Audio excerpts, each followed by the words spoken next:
സ്വലാത്ത് ചൊല്ലിയാൽ ലഭിക്കുന്ന വളരെ പ്രധാനപ്പെട്ട 7 മഹത്വങ്ങൾ. ഒന്നാമത്തേത്, അള്ളാഹു അവൻ്റെ 10 പദവികൾ ഉയർത്തി കൊടുക്കുന്നു.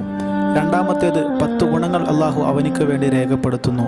മൂന്നാമത്തേത്, 10 ദോഷങ്ങൾ അള്ളാഹു അവനെ തൊട്ട് പുറത്തു കൊടുക്കുന്നു. നാലാമത്തേത്, അവൻ്റെ പ്രാർത്ഥനയ്ക്ക് അള്ളാഹു കബൂലിയത്ത് സ്വീകാര്യത നൽകുന്നു. അഞ്ചാമത്തേത്, നബി സല്ലല്ലാഹു അലൈഹി വസല്ലമ തങ്ങളുടെ ഷഫാഅത്ത് അവനിക്ക് ലഭിക്കുന്നു. ആറാമത്തേത്, അവനെ തൊട്ടുള്ള ന്യൂനതകൾ, അവൻ ചെയ്തതായ ന്യൂനതകൾ അത് അള്ളാഹു മറച്ചു വെക്കുന്നു. ഏഴാമത്തേത്, അള്ളാഹു അവൻ്റെ ദുഃഖങ്ങൾ, പ്രയാസങ്ങൾ, പ്രതിസന്ധികൾ അള്ളാഹു അകറ്റി കൊടുക്കുന്നു. ഇതാണ് സ്വലാത്ത് ചൊല്ലിയാൽ ലഭിക്കുന്ന വളരെ പ്രധാനപ്പെട്ട 7 മഹത്വങ്ങൾ. നമ്മളെല്ലാവരും സ്വലാത്ത് പതിവാക്കുക.